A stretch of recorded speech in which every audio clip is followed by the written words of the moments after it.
going on, everyone, and welcome back to the Road to Infinity War here at the Real Talk, where every week we're going to be reviewing an MCU film leading up to Avengers Infinity War on April 27th. And that's right, April 27th. If you guys haven't heard the news, the movie got pushed up a week by Marvel and Disney, courtesy of Robert Downey Jr.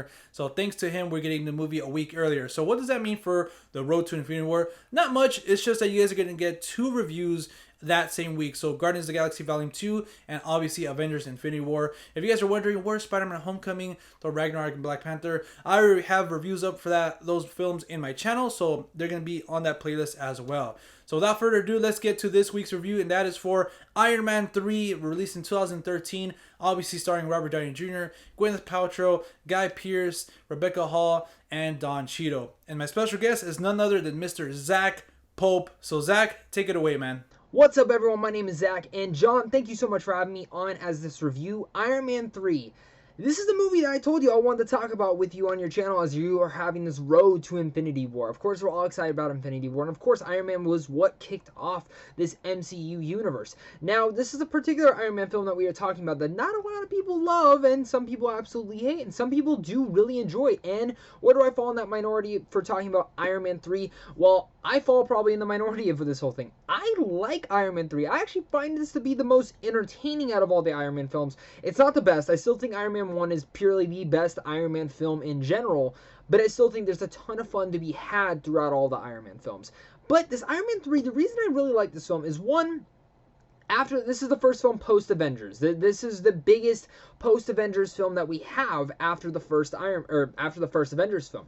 There's a lot of PTSD elements that we have in here that Tony Stark is dealing with, and a lot of this film is more of a Tony Stark film than an Iron Man film. It's more behind the mask man, which is an element that I really liked into this film. I like the interactions with him and that kid. I like just him in general and kind of what Tony Stark had to do, plus bringing in Shane Black to direct this film, and I think is a great thing, because Shane Black can, one, get really good stuff out of Robert Downey Jr. We've seen it in Kiss Kiss Bang Bang. But the also thing with Shane Black having in here is Shane Black is known for Shane Black. He has his own style. And I think this is honestly the first MCU film that it gives the same kind of Marvel formulaic at times, but it's also different. And I think a lot of that goes to Shane Black's style that he does and delves deep into. We don't necessarily always have that in here, and I think this was the first Marvel film that we really felt that style with. Of course, Captain America the Winter Soldier is probably another one of those ones that was different. Guardians of the Galaxy is another one that's different. But I would even say the Avengers films, even though it had Joss Whedon's touches, it never felt like his own style. It always felt like the MCU style. This movie felt different and overall completely out of the MCU. It felt like a one-take thing. Even though it tied in certain little things, let's be honest, they pretty much retconned this whole film afterwards. I mean, a lot of this can be, I think, some of Tony's character parts come into, like, Civil War and whatnot, but a lot of this in Avengers 2, there's tons of Iron Man suits. I thought he destroyed them all. But really in Iron Man 3, there is one part about Iron Man 3 that I understand why every single person complains about this film. And if you haven't watched the film, spoilers right here. But I'd be surprised if you didn't know about this. The twist. The Mandarin twist. This man right here, the Mandarin, is, might I say, well, he's not the Mandarin. The film flip-flops who's actually the villain by the end of this film, and that is a big risk that Marvel decided to take by throwing in the Mandarin. That is a Shane Black twist. That is a Shane Black touch. And do I love the twist? No. Does it bother me? No. Like, don't get me wrong. Would I have loved to see the Mandarin on screen? Absolutely. I was so excited.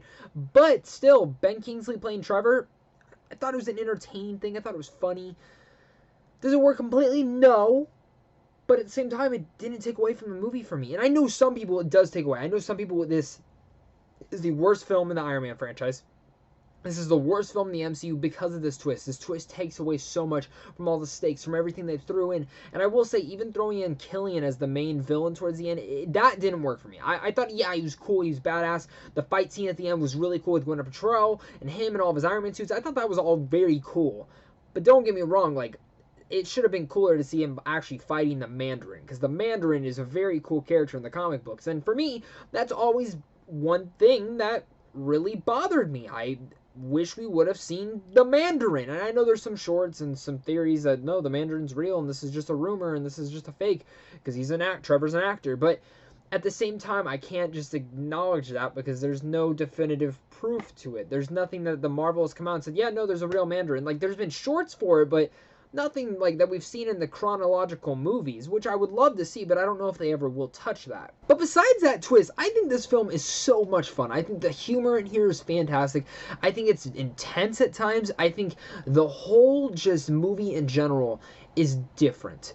And I like that. I'm one of the in the minority that really enjoys Iron Man 3. I don't think it's one of the best in the MCU, but I still find the first Iron Man to be the best in the Iron Man trilogy that we have. But overall, I think Iron Man 3 is not as bad as people say. I think it is a fun time.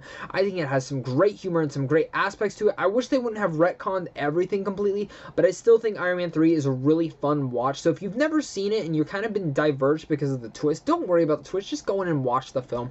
I promise you'll have a ton of fun. But of course, John, thank you so much for having me on your channel, man. I cannot wait to see the rest of your reviews leading up to Avengers Infinity War. Infinity War is almost here, guys. I think it's like 9 weeks away until we get back into Wakanda, until we get to see Thanos kicking ass. And let me tell you, if you don't see in my background, I have some pops kind of scattered everywhere. Let me tell you guys, I'm going to be buying all those Avengers Infinity War pops. But of course, John, thank you again so much for having me. If you guys like this, make sure to come over to my channel and we'll talk some more movies. But until next time, stay classy, and John, you as well, stay classy. Mr. Zach Pope, thank you so much for that review of Iron Man 3. I'm really glad that you were able to make it here on the road to Infinity War with me. And again, guys, if you guys haven't checked out Zach Pope, which I'm pretty sure you guys have, but if you guys haven't, link to his channel is going to be in the description down below. He does amazing reviews. He is part of Sandwich John Films, so he gets to go to early screenings, so he has early reviews as well. He's a big pop collector, so if you guys like all that, make sure to check him out. You guys will not be disappointed. So let's get to my thoughts and review of Iron Man 3. So obviously I saw this film in IMAX when it first came out, and I have a funny story with it. It involves a poster with one of my friends, which if you're watching, man, you know that story. You got a free poster. I think you found it like on the seat next to you. But yeah, this movie came out, and when I first saw it, it was the first, like Zach said, it was the first film right after I was gonna say Infinity War, right after Avengers, the first one, and everybody was hyped. It was riding that train. So I came in, I saw it, and I really enjoyed it. I really had a good time. The second time I saw it, though, I was kind of like, okay, well, this is cool, but what happened with this and this? And then the third time I saw it, which was a few days ago, I actually didn't mind it. I know this film, it gets a lot of slack for being one of the lower tier MCU films. It's not up to par with the first one, especially. And, you know, the trilogy kind of just dives down from the first one. But to be honest, I really enjoyed it this time around. You know, I think I'm enjoying more the MCU films that, you know, this time reviewing them before Avengers Infinity War, because I'm kind of just looking at them as fun, entertaining MCU films. And I think they do that well. The exception of my few negatives with obviously the films prior, and this one, you know, I do have a little bit of negatives. I feel like there's just too much going on, and the film should have been like 30 minutes, you know, shorter. It is like about 2 hours, but it kind of feels longer. And I feel like if they cut some of the storylines involving like Rebecca Hall and her character, I think the film would have flowed better. They could add a little bit more Tony Stark. So those are pretty much my only negatives. The villain in this, like I said, guys, the villain, Ardrish Killian, I didn't mind him. I really like Gary Pearce. He's one of the most, I think, underrated. Everybody knows he's good, but I don't think like I hear enough people mentioning him. But, you know, I thought he portrayed the character good, but I mean, I don't know. I found his villain obviously a little bit more generic. Okay, cool. You kind of snubbed me later on, and I kind of want to do things my way now. And kind of, he's trying to do it for a good cause, but obviously it's not working well, you know. So I mean, he was good. It's just, I don't know. I would like to see like something else with him. And obviously, like Zach said, I don't want to repeat everything he said. The whole Mandarin thing. When I first saw it, I was kind of bummed out because, like he said, it is a great villain, especially for Iron Man. So it's kind of like a bummer to not see the real Mandarin. But other than that, like I think Ben Kingsley portrayed a cool, you know, little fun, quirky character with Trevor. It was cool, you know. He was funny, playing off Robert Downey Jr. So, and obviously the little kid, I really liked the whole dynamic with him and Robert Downey Jr. And I liked the whole PTSD aspect about, you know, Iron Man and Tony Stark being in this Avengers battle, and kind of like, well, Iron Man's just a man, you know. Yeah, he's going up against aliens with like a god, and then Bruce Banner, which is Hulk, and then Captain America. So I feel like they and Captain America seen war before, so it's really interesting to see a character like this go through something like that. So I really loved that aspect about this film. And obviously, it is a Shane Black film, and I feel like you can definitely feel his style, especially with the music at the beginning and also at the end. The whole end credits were really cool. And yeah, other than that, guys, I mean, I really like the film now watching it. I do see the negatives, but I'm able to enjoy it and look past them. But with that being said, I have to give Iron Man 3 a 7 out of 10, and I'm comfortable giving it that because, like I said, it does have negatives. It's not a perfect film, but I think now, knowing what the MCU is, and not knocking the MCU at all, but I'm just saying it just delivered a great fun time, and I like it for that. So alright guys, that's it for this week's review, and obviously that was Iron Man 3. My special guest was Mr. Zach Pope. So again, check out his channel. Link to his channel is going to be in the description down below. And next week, guys, we're going to be reviewing Thor: The Dark World with my good buddy Adam from Almost Sideways, so look forward to that. And yeah, definitely let us know what your thoughts are on Iron Man 3 in the comment section down below.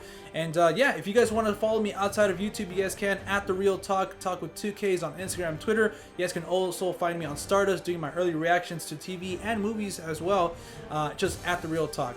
So until next time, guys, I'll see you at the movies. Later.